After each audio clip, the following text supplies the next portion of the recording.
T40 시리즈 5번째죠. 모든 제자들이 맺어야 될 하나님 나라 확장의 열매 2, 지난주에 이어서 오늘도 합니다.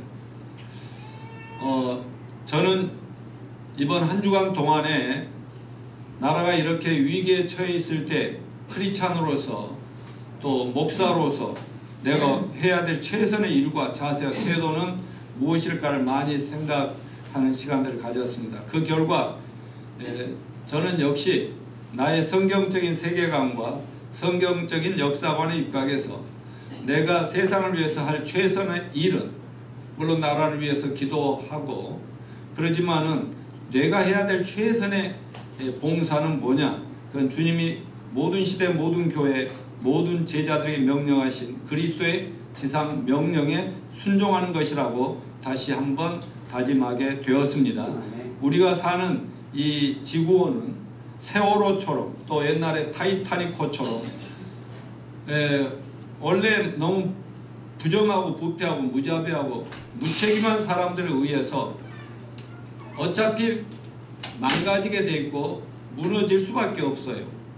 불완전한 인간들이 만든 그런 배가 정말 물이 새고 있는지 어디가 펑크난지 어디서 깨질지도 모르고 그냥 신이 아니니까 인간들은 다 그래 부족하죠. 그래서 세월호도 어차피 예견된 그런 사건이었지 않습니까? 결국 때가 되면 침몰하게 된 것처럼 이 인류도 이 역사도 이렇게 서서히 저는 침몰하고 있다고 저는 믿습니다. 그렇기 때문에 그 너무나 큰 지구호라 우주 만물이라 뭐 어떻게 지금 흔들리고 막 끼어져 가고 있어도 사람들이 느낄 수 없잖아요. 그렇지만은 침몰의 징조들은 여기저기서 나타난다는 사실을 저는 보고 있습니다. 그리고 동시에 바다는 점점 캄캄해져 가듯이 이 시대가 어두워져 가고 있어요. 이때 우리가 주님의 지상 명령에 순종하여 가서 모든 족속을 복음을 전하고 영혼을 구원하며 제자 삼는 일을 하는 것이 침몰해가는 배에서 한 사람씩 열심히 구명보트에 구원해서 건져내는 것이라는 것과 같습니다. 그래서 저는 여러분에게 호소합니다. 나라를 위해서 고통받는 이 백성들을 위해서 기도합시다. 대통령을 위해서도 기도해야 합니다. 물론 대통령도 자기 생각 속에는 나는 나라와 민족을 위해서 또 대한민국과 결혼했고 내가 뭐 잘못이 있냐 이런 생각을 할 수가 있습니다. 나는 불철주야 나는 나라 생각만 했고 외롭고 혼자 살았다 이런 생각을 할 수 있습니다. 그러나 성경은 모든 인간의 본질이 누구나 탐욕스럽고 이기적이고 부정하고 부패하고 악하고 거짓되다고 하는 말씀을 합니다. 그러니까 스스로 속이고 속는 거죠. 자기가 뭘 잘못한지도 모르는 게 우리 인간들 아닙니까?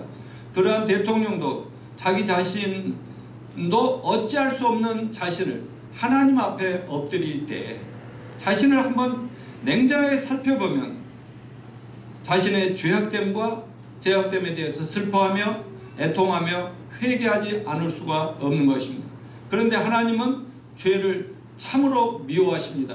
아까 우리 정자매님 기도할 때마다 어찌 그렇게 성경적으로 정확하게 균형을 잘 잡고 있는지.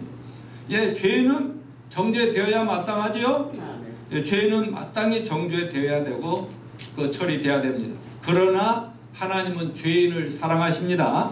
그러므로 우리들도 대통령과 잘못한 정치가들 관련된 모든 부정한 사람들 그리고 온 백성들 뭐 이렇게 자기 의견을 내세우는 게 나쁘다는 게 아니라 그 마음속에는 자신들의 죄도 또 하나님 앞에서 볼 수 있기를 간절히 바라죠.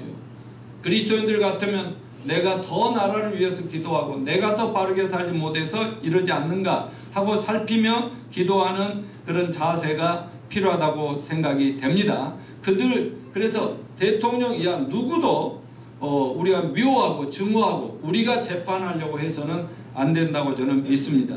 그래서 우리나라 문제를 철저하게 하나님께 맡기며 또 나라의 정해진 법에 우리가 맡기고 우리는 각자 자기가 처한 삶의 현장에서 주어진 직장, 사업 등등 열심히 일하되 주변에 믿지 않는 그 어려운 이웃들에게 정말 참된 소망은 예수밖에 없다는 것. 이 세상 사람은 누구도 믿을 수는 없고 사랑의 대상이라는 것. 그래서 하나님께로 돌아오면 참된 평안이 있고 영원한 안식이 있고 또 영원한 소망이 있다는 사실을 열심히 전하여 그들을 구원하는 일에 힘써야 될 줄로 믿습니다. 하나님, 예수님이 우리에게 기대하시는 건 뭐냐면 이 땅을 우리가 다 어떻게 바꿀 수가 없어요. 사단이 지배하는 이 왕국, 항상 어둡고 부정하고 침침하고 더럽고 악할 수밖에 없는 이 세상에서 사람들을 불러내서 거룩한 하나님 나라를, 교회를 건설하라고 우리를 부르셨는데, 그래서 우리가 하는 이 복음 전도는 비록 횃불을 들고 촛불을 들고 광화문에 나가지는 못한다 할지라도 우리가 복음의 빛, 진리의 빛을 높이 들고 어둠 속을 헤매는 한 영혼 한 영혼에게 정말 주님께 돌아오라고 하는 것은 이거야말로 세상을 변화시키는 가장 근본적인 일이라고 저는 믿습니다. 그래서 저는 우리 모두가 주님의 지상명령에 순종함으로 세상을 변화시키는 선한 영향력을 확대해 나가는 저와 여러분이 되기를 바랍니다. 그런 의미에서 우리가 주님의 지상명령에 순종함으로 국민으로서 나라를 잘 사랑하는 사람들이 된다는 것을 잊지 마시기를 바랍니다. 자, 그러므로 우리가 주님의 지상명령에 순종하러 많은 영적인 열매를 맺어야 되는데, 열매를 맺기 위해서 지난주에 이어서 교회 사역의 디포트를 적용하면 왜 제자 사역이 잘 될까? 왜 놀라운 부흥의 역사가 일어날까라는 주제로 설교를 준비했습니다. 지난주는 예수님 마음과 제자들의 마음 속에, 초대교회 사역자들 속에 그 DNA가 뭐냐, 하나님 나라의 DNA와 하나님이 어떻게 통치를 하시길래 그 어렵고 힘든 세상 속에서도 거룩한 하나님 나라 확장 건설될 수 있을까 하는 것을 배웠습니다. 하나님 나라는 하나님이 비유로 많은 말씀을 하셨죠. 근데 하나님의 역사는 항상 직관적인 우리들의 상상을 초월하여 신비한 방법으로 역사가 일어난다는 사실을 믿습니까? 오늘은 우리가 앞으로 복음전도와 제자 삼는 사역과 교회를 세우는 일에 있어서 많은 열매를 항상 잘 맺기 위해서 또 다른 영적인 놀라운 진리와 교훈을 함께 배우기를 바랍니다. 그것은 바로 성령님의 역할이 우리가 영적인 열매를 맺는데 얼마나 중요한가 하는 것입니다. 다시 말씀드립니다. 성령은 와 계십니다. 성령님의 역사가 굉장히 중대합니다. 우리는 성령에 의존하고 성령을 의지해야 된다는 말은 많이 하지만 오늘 그 말의 진정한 의미가 뭔지를 우리가 사역 속에서 어떻게 적용할지를 깨닫고 2017년도부터 반드시 성취해야 될 새로운 비전과 전략을 붙드시는 그런 귀한 시간 되시기를 바랍니다. 자, 따라서 성령님은 지금도 교회를 일으키는 바람을 일으키신다. D40를 교회 사역에 적용할 때 왜 제자 열매가 많아질까? 그 이면에 놓인 중요한 영적 원리는 D40의 원리들이 성령님과 함께 동역한다는 것입니다. 자, 여기 돛담배가 있습니다. 바람이 슬슬 불기 시작하면 선원들이 해야 될 가장 중요한 일이 뭡니까? 돛을 최대한으로 펼쳐 놓는 것입니다. 돛을 완전히 펼쳐 놓으면 이제 바람이 이제 불면 그 바람에 따라서 그 배는 움직이면 되는 거예요. 그런데 여러분, 그 선원들이 바람을 일으킬 수 있나요? 바람은 일으킬 수가 없습니다. 그런데 바람이 불 때 그 바람을 타고 갈 수 있는 준비는 할 수 있는 것입니다. 닻을 매달지 못한다면, 좋은 때에 닻을 매달지 못한다면 정작 바람이 불 때에도 아무 도움이 되지 않습니다. 요한복음 3장은 성령님을 바람으로 묘사하고 있어요. 너희가 사람이라면 거듭나야 한다라고 말씀하면서 요한복음 3장 8절에서 같이 읽어요. 시작. 바람이 임의로 불매 내가 그 소리를 들어도 어디서 와서 어디로 가는지 알지 못하나니 성령으로 난 사람은 다 그러하니라. 아까 배 띄워놓으세요. 그러나 우리 자신을 그에게 맞추고 여기 보면은 바람이 자기 마음대로 부는 거예요. 그거는 하늘의 뜻이에요. 자연의 섭리입니다. 그러나 그 소리를 못 듣지만은 어디 이 하나의 그 밖에 있는 나뭇가지나 빨래들이 움직이는 걸 보면서 바람이 이리 불고 저리 부는구나 우리는 알 수가 있는 거죠. 성령으로 난 사람도 다 이와 같다. 성령은 보이지 않지만 우리를 얼마든지 당신이 원하시는 대로 끌고 사용할 수가 있다. 아멘이죠. 여러분 우리는 성령님이 바람을 불도록 할 수는 없어요. 성령의 바람은 그분이 원하실 때 붑니다. 성령님께서 움직임을 만드는 것이 우리가 그 바람을 일으키는 건 아니다는 거죠. 그러나 우리 자신을 그에게 맞추고 하나님 나라의 중심을 둔 사역의 돛을 올릴 수는 있는 거 아니겠습니까? 그래서 성령님의 바람이 실제로 불게 될 때 우리는 사역의 전진을 이룰 수 있다고 믿습니다. 우리 모두가 앞으로 사역에 적용하고자 하는 키포인트는 성령님의 바람이 불 때 움직일 수 있는 사역의 돛을 올리자는 거예요. 그래서 저희는 10월 초부터 계속 닻을 올리고 있는 것입니다.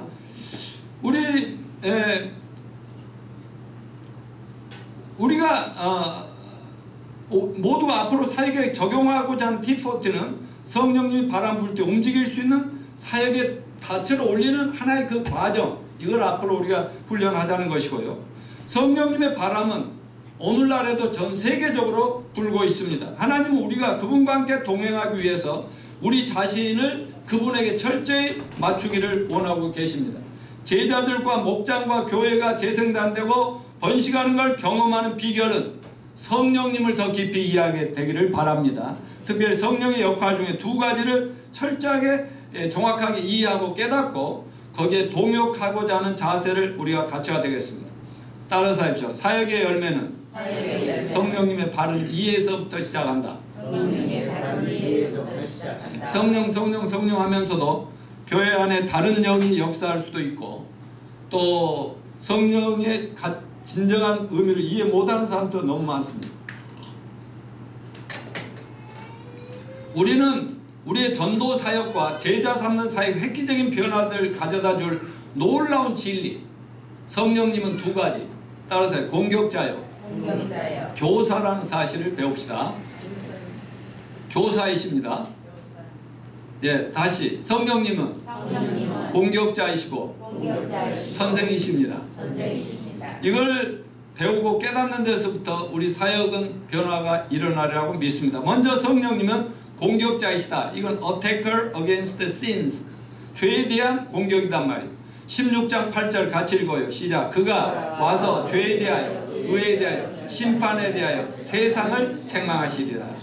여기 예수님께서 성령님의 역할 중 하나가 세상에 대해서 죄에 대하여 책망하는 것이라는 사실을 명확히 하셨어요. 여러분 책망이라는 말은 뭐예요? 김영자 자매님이 지금은 그 성필이 책망할 일이 아무것도 없겠지만은 지금 다 아기 때 책망할 때 이놈아 그렇게 살면 안 된다 할 때 그러면 내가 뭐요 하면은 추궁하고 따져서 묻고 괴롭히고 심지어 공격해. 너 이제 용돈 없어 뭐 이렇게 협박을 해서까지 자기 죄를 깨닫게 만드는 거죠. 법원에서 재판할 때 검사가 있고 변호사가 있고 피고인이 앉아 있습니다. 검사가 피고인석에 앉는 사람을 계속 증거를 몰아붙이고 법을 들여대면서 죄를 고백할 때까지 공격을 하죠. 그럴 때 쓰는 것이 성령님의 책망 사역이라는 것입니다. 우리가 이 시간 예배를 드리는 중에도 성령은 역사하고 계심을 믿읍시다. 또 어제 저녁 역사상 최대 모임의 촛불 횃불 집회가 진행 동안에도 성령님은 계속 이 나라 백성들을 왕부터 시작해서 모든 사람들을 우리 성령님은 계속 공격하고 있었다는 사실을 저는 믿습니다. 우리나라뿐이 아니에요. 전 세계적으로 성령님은 지금도 대통령이든 정치가들이든 백성들이든 종교인이든 계속 성령의 공격적인 역사가 있다는 사실을 우리가 알아야 됩니다. 성령님은 다음 세 가지의 공격자의 일을 하십니다. 첫째, 성령님은 다 같이 읽어요. 성령님은 사람들이 자신의 죄를 보게 만드시다. 가만히 있는데도 뭔가 막 죄책감 때문에 괴로운 사람들이 있어요.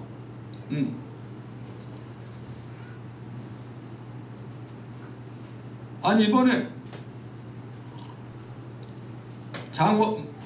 정무수석하다 내려온 사람은 법원에 검찰에 재표가 막 자꾸 조사받다 보니까 막 너무 죄책감이 들어가지고 막 인대를 끊어버리고 죽으려고 그랬잖아요.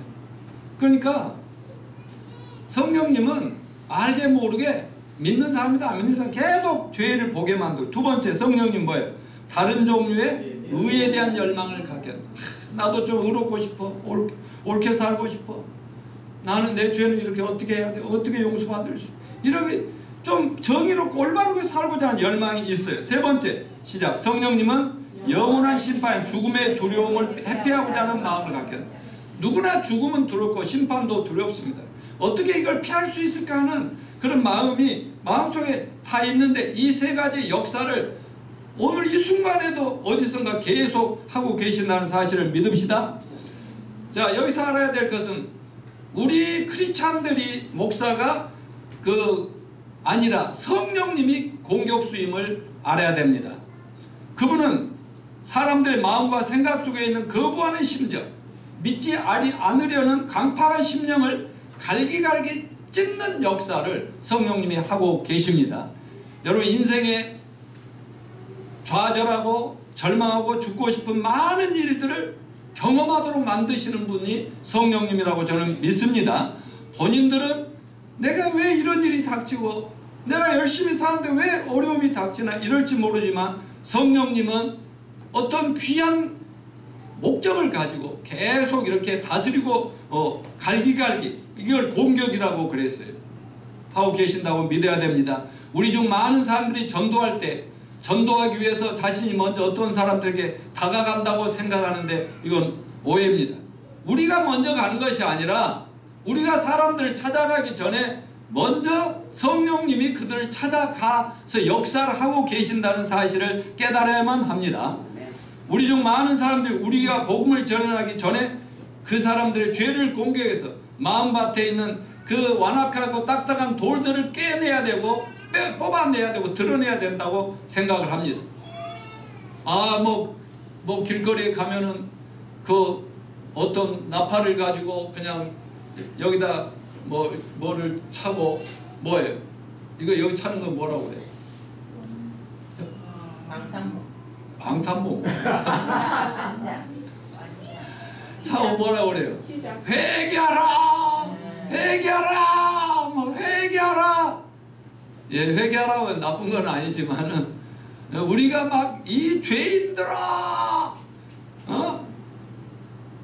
박근혜 이 죄의 범죄자야 내려와라. 이미 하나님이 다 이미 공격해 놓으셨습니다. 성령님께서 거룩한 하나님이 다 해 놓으셨습니다. 여러분, 그런데요, 우리가 하는 것이 아니라 성령님이 먼저 사람들 속에 있는 그 완악한 돌들을 깨뜨리시고 드러내는 역사를 하신다는 것을 잊지 말고요. 우리가 하는 일은 죄를 책망하고 돌들을 드러내는 일이 아닙니다. 우리가 할 일은 뭐예요? 하나님이 다 해놓은 사람을 가서 찾아내서 그들을 구원시키는 일이 우리가 한다 그랬어요. 에스겔서 11장 19절 말씀을 보시면 죄를 책망하신 분은 딱 한 분이라는 거죠. 시작. 내가 그들에게 한 마음을 주고 그 속에 새 영을 주며 그 몸에서 돌 같은 마음을 제거하고 살처럼 부드러운 마음을 주어 라고 얘기했어요. 그러니까 사람 마음을 움직여 놓고 예수님의 복음을 받아들일 준비를 다 시키는 것이 여중도 성령님의 역사임을 믿으시길 바랍니다. 그럼에도 불구하고 너무나 많은 전도 방법들은 오직 하나님만이 하실 수 있는 일을 우리가 하게끔 강조하는 데 치중하고 있더라 하는 것입니다. 우리의 전도가 그런 것들에 집중하게 되면 결국은 열매도 맺지 못하고 좌절하게 되는 것입니다. 여러분, 우리가 할 일은 뭐라고요? 성령님께서 이미 공격해 놓은 그 영혼들, 준비된 영혼들을 찾아내서 하나님께 인도하는 것입니다. 이미 하나님이 주물러 놓은 사람들 찾으면 된다고 하니까 얼마나 쉬운 일이에요. 자, 또 따라서 전도는 평안의 아들을 찾는 일. Son of the Peace라고 그랬어요. 우리의 임무는 사람들 마음속에 있는 장애물을 없애는 것이 아니에요.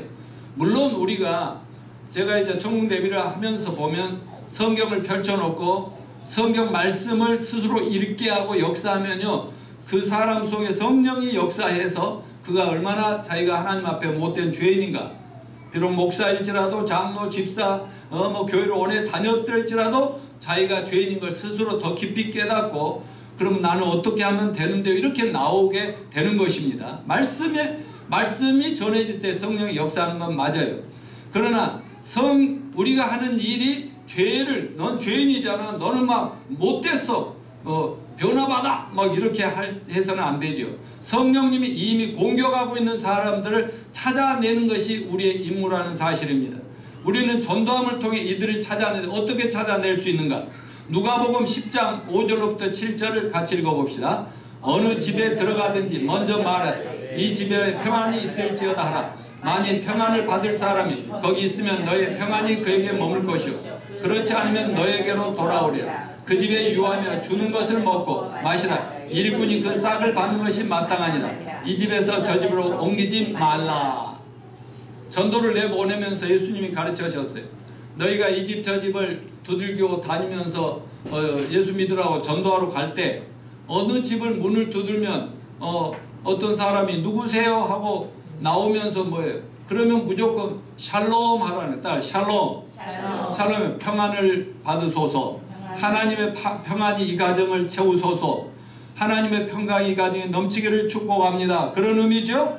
그럴 때 아멘, 감사합니다, 같이 샬롬 하면서 들어오셔서, 어떤 일로 오셨는데 들어오셔서 물이라도 한잔하고 가시죠.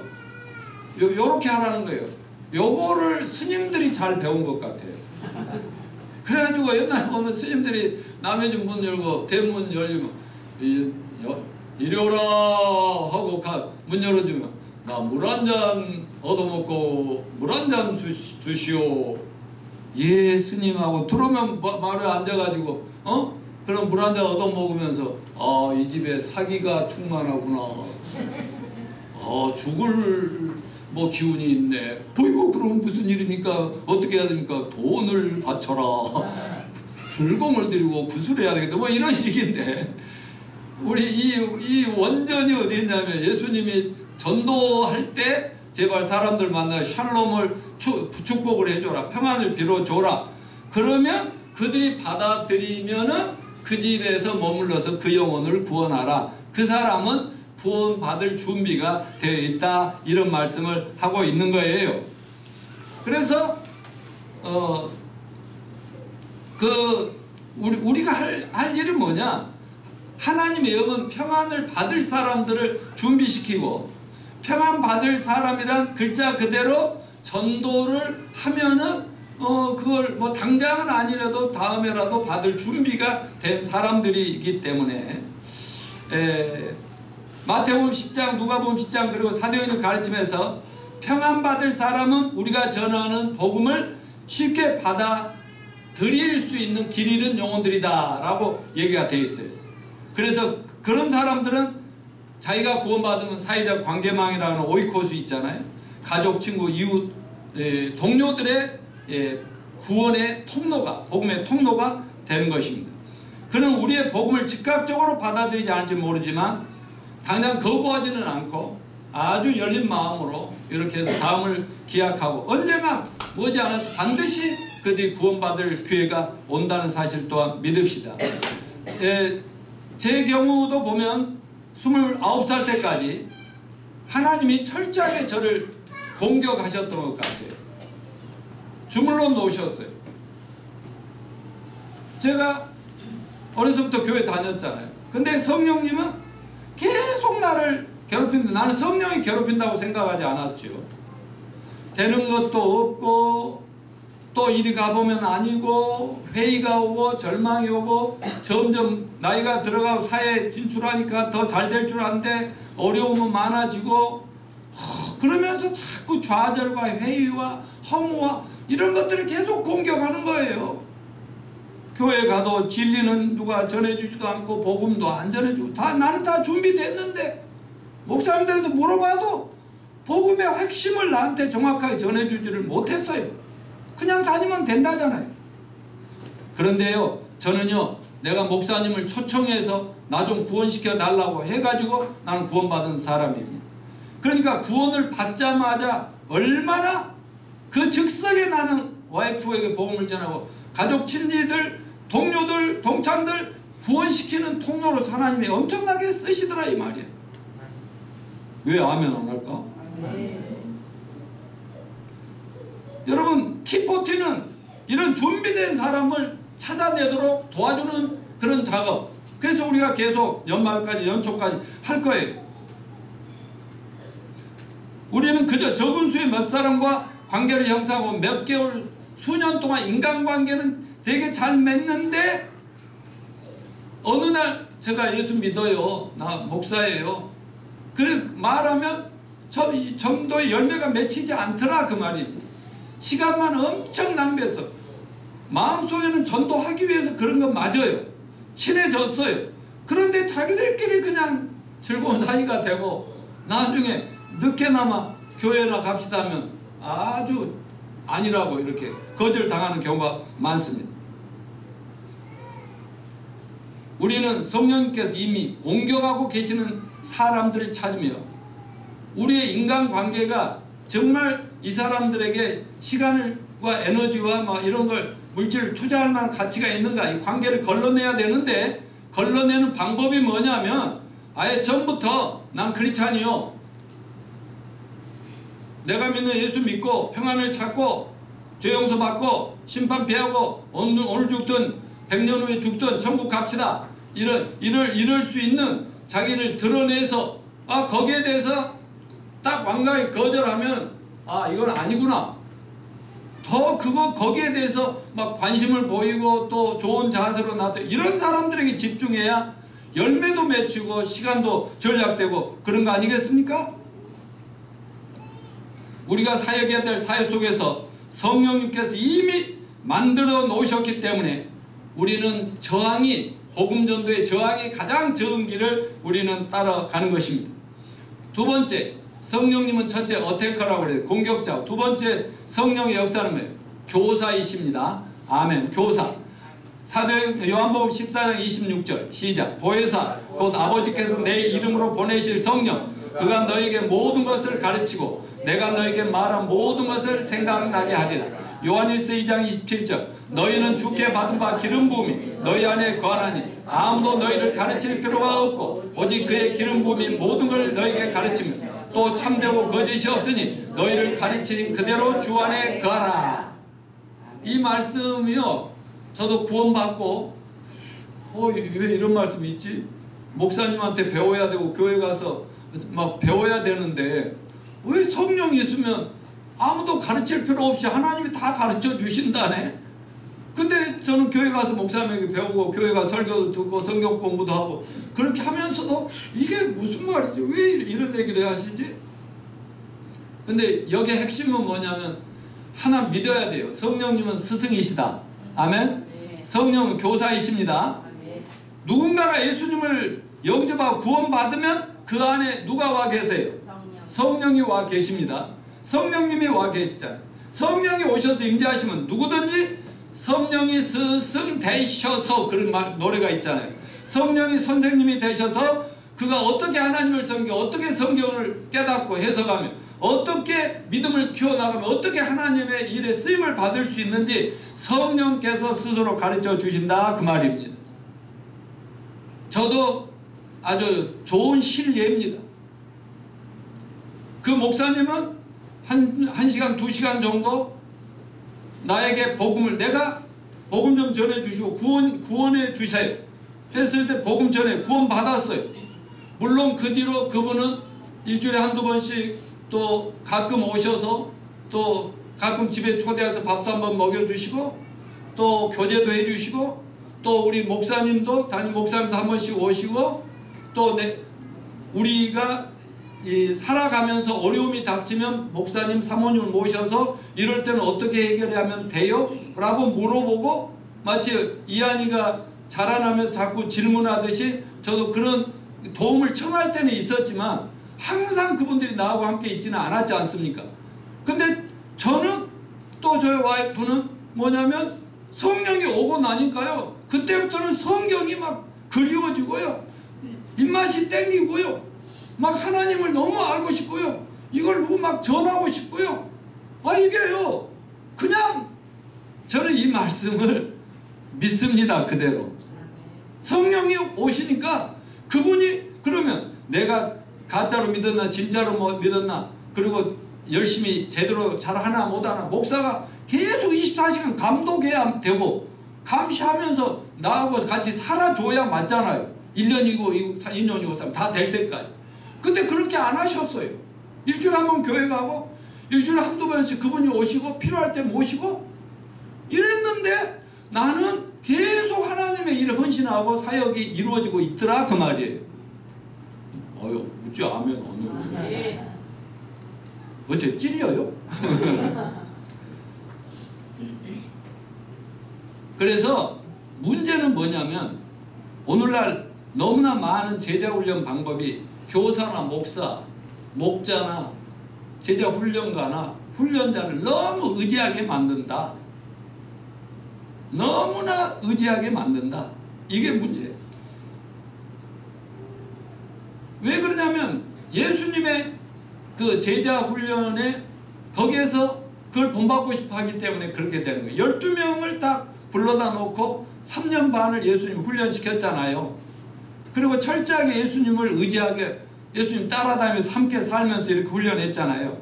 그런 모델에 기초하기 있기 때문에 오늘날 교회들이나 제자훈련하는 목사들이나 오랫동안 목사를 따르며 또 목자들을 따르며 그분에게 철저하게 배우도록, 또 그것도 많은 시간을 하도록 이렇게 했다, 그 말입니다. 저도 예수님의 제자훈련 모델, 이 3년 반의 모델을 제가 그 목회에 처음부터 그걸 적용했기 때문에 최소한 목자가 돼서 성경을 가르치고 제자를 훈련할 수 있으려면 3년을 훈련해야 된다고 저는 믿었어요. 그리고 그렇게 훈련을 했어요. 아마 제가 사역을 처음 시작할 때 D40 이걸 알았더라면, 그때는 D40가 있지도 않았어요. 그때 알았더라면 아마 저는 전 세계적 인카이보다 더 놀라운 역사가 있었을 거예요. 이거는요, 가슴 아프게도 많은 사람들이 성령이, 예수님이 승천하시고 제자훈련을 마치고 승천하시고 성령을 보낸 그거를 오순절이라는데, 오순절 이후와 성령이 오시기 전 예수님이 함께 하셨던 오순절 이전의 차이를 모르기 때문에 그렇다, 이 말이에요. 예수님은 왜 12명만 데리고 3년 반 동안 그렇게 오랫동안 그렇게 하셔야 되냐? 그때는 성령이 없고 예수님도 육체를 가진 한계가 있으니까 너무 많은 사람이면 돌볼 수가 없는 거예요. 그러나 여러분, 성령님은 어디나 계시죠? 성령님이 오시면 언제 어느 때나, 목사는 집에서 잠잘 때도 성령은 성도들 집에서 역사한다고 저는 믿습니다. 이런 차이를 모르기 때문에 현대 교회 제자훈련이라는 것이, 옥하는 목사도 그렇고 모두가 하는 것이 이런 예수님의 모델을 본받고 롱타임으로 긴 시간을 훈련을 하더라, 이 말이에요. 현재 우리의 제자훈련 중 많은 경우가 새로운 제자와 함께하는 우리의 지속적이고 빈번한 만남에 과도하게 의존하고 있더라 하는 것입니다. 그리고 예수님의 제자훈련 모델로 하다 보니까 최소한 3년이란 장기적인 제자 시간을 들여야 되니까 늦고 열매가 적고, 그 다음에 우리가 그 자리에 없으면, 리더가 없으면 성도를 어찌 무엇을 해야 될지도 모르고 그냥 떠나버리는 그런 경우도 많게 되더라, 이거예요. 그래서 이런 방식은 성령님에 관한 중요한 가르침을 무시하고 경시하는 데서 온다 하는 겁니다. 성령께서 오신 후에 우리 목회자나 영적 리더들의 실제적인 존재는 필수 불가결한 건 아니다. 저는 이런 얘기할 때 위험성을 각오하고 하는 거예요. 지금도 여러분이 목사님 없으면 안 된다 이런 건 아닌 줄 알지만 그래도 내가 지금 뭐냐면 나 의지하지 말고 성령님 의지하고 잘하라. 그러면 더 무시할 수도 있잖아요. 박영주 그렇지는 않겠지. 교회 안에 목회자가 중요하지 않다거나 목회자와 성도 간의 개인적인 관계가 중요하지 않다는 건 결코 아닙니다. 하지만 우리는 인간적인 개입에 대한 의존도가 상대적으로 낮은 오순절 이후의 모델과 유사한 제자 훈련 과정이 필요하다.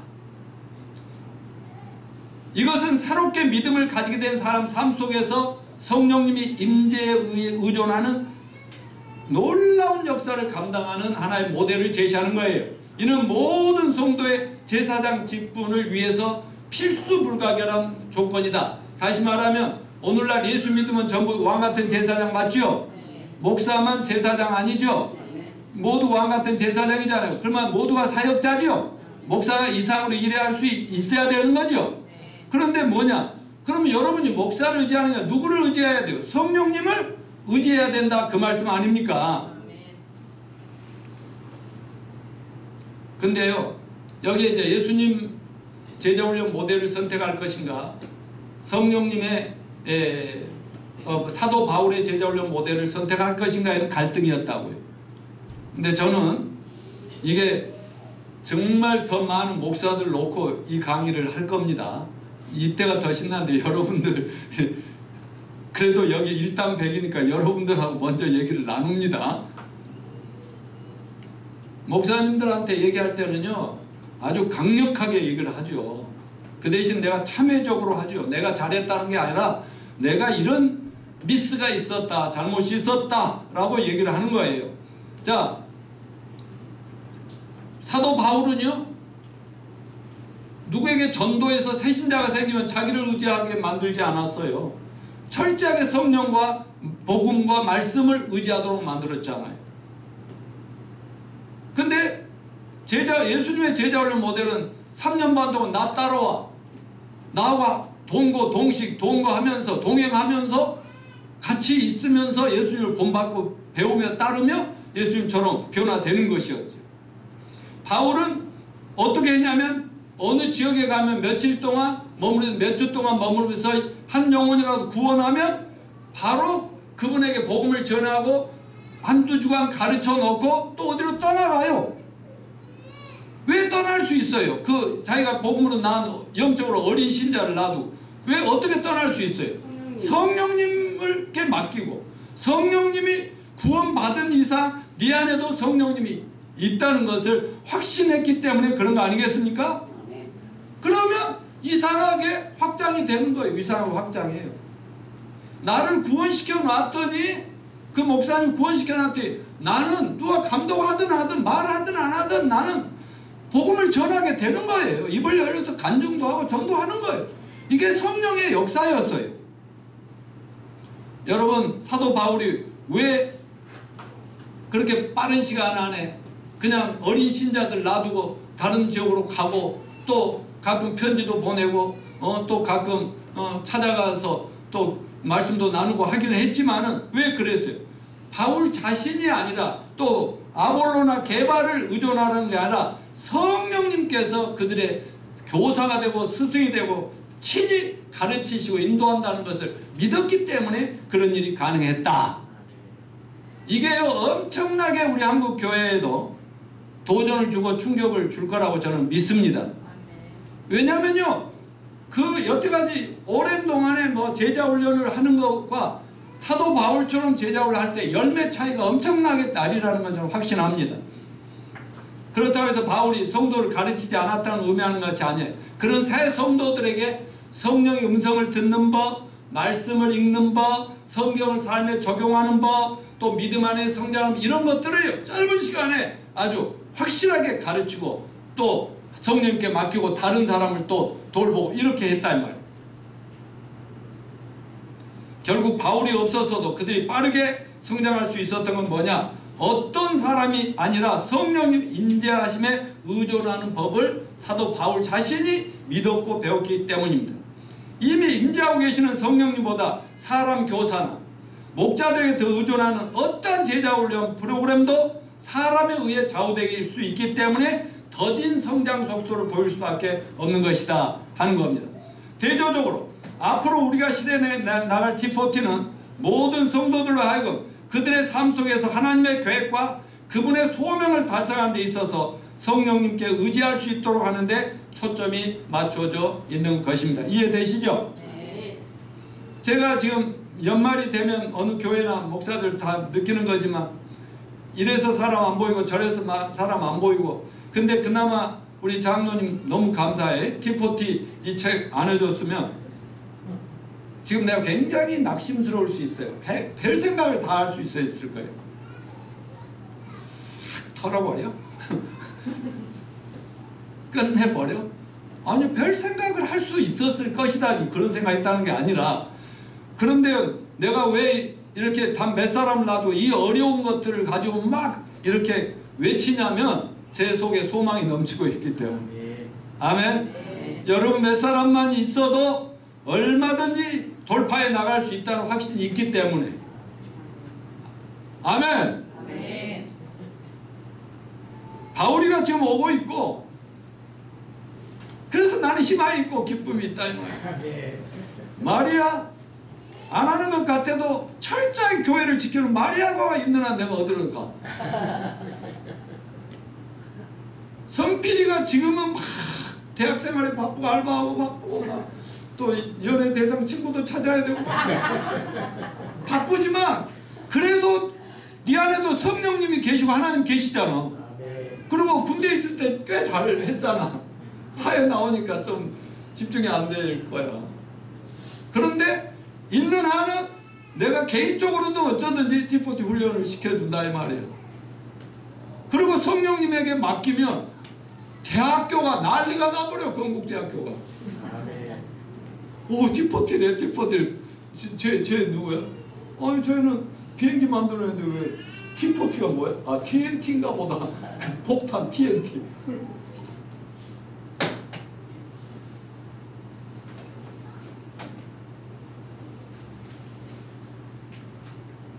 자, T40는 뭐냐? 제자들이 성령님을 그들의 교사로, 리더로 의지하는 것을 훈련하는 프로그램이다. 이렇게 이해하면 되겠습니다. 사실 우리가 이렇게 간증하고 또 복음 전하면 이미 준비된 영혼을, 하나님이 갈고 놓은 영혼은 복음을 받아들이고 구원을 받을 거 아니에요. 그러면 짧은 시간 내에 제자훈련에 바로 그날부터 들어갑니다. 그래서 이 T40에서 할 제자훈련은 길면 1년, 좀 더 길면 1년 한 8개월, 1년 6개월, 그래 1년 반 정도, 이걸로 장기 제자훈련을 다 맞춰주는, 그 1년 반을 한다는 것은 하나의 교회까지도 운영할 그 모든 걸 훈련시켜 준다 그 말이에요. 그러니까 목사든 목사가 아니든 간에 그 그룹을 얼마든지 설교하고 가르치고 훈련하고 다 할 수 있는 그런 걸 가르치는 기간을 그 정도로 잡는다 이 말이죠. 괜찮겠죠?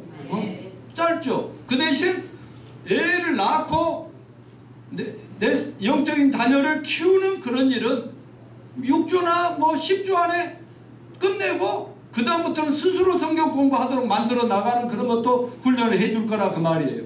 그러니까 사역이 아주 쉬워져요. 여러분 전도를 하고 싶습니까? 영혼을 구원을 시켜서 나 때문에 천국 백성이 만들어지는 것은 원하십니까? 그런 마음도 없다면 이거 신앙 양심의 문제죠. 박근혜 뭐라고 할 자격이 없는 거예요. 이거는 맞죠? 우리는 하나님 앞에 불순종이죠.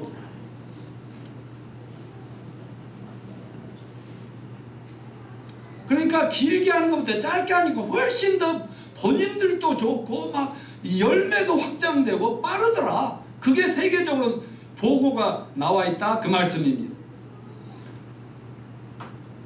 믿지 않은 사람들의 복음 전하고 구원받은 사람들 훈련시킨 카이부의 사역은 하나님 나라의 본질을 정확하게 따른 것 같이 보입니다. 이분법이죠. 사람을 볼 때 잃어버린 영혼, 구원 안 받은 불신자, 구원받은 신자 둘로 딱 나눴어. 카이 부분은 어떻게 했겠어요? 구원받지 않는 사람들을 구원하기 위해서는 믿지 않는 사람을 찾아갔겠죠. 만났겠죠. 카페에서든지 어디서든지 만나는 거예요. 공장이든지 직장이든지 찾아가는 거예요. 아니 보험하는 사람들이 보험 팔려면 찾아다녀야 되고 전화하고 만나야죠. 세일스맨들은 그렇게 하는 거 아니에요. 그래서 찾아갔더니 준비된 영혼들이 있더라. 그러면 구원시키는 거예요. 그런데 이미 구원받은 사람은 어떻게 해요?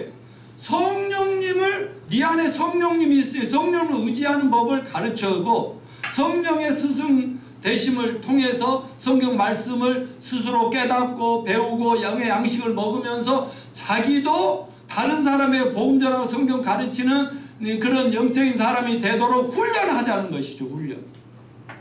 아멘이죠. 네.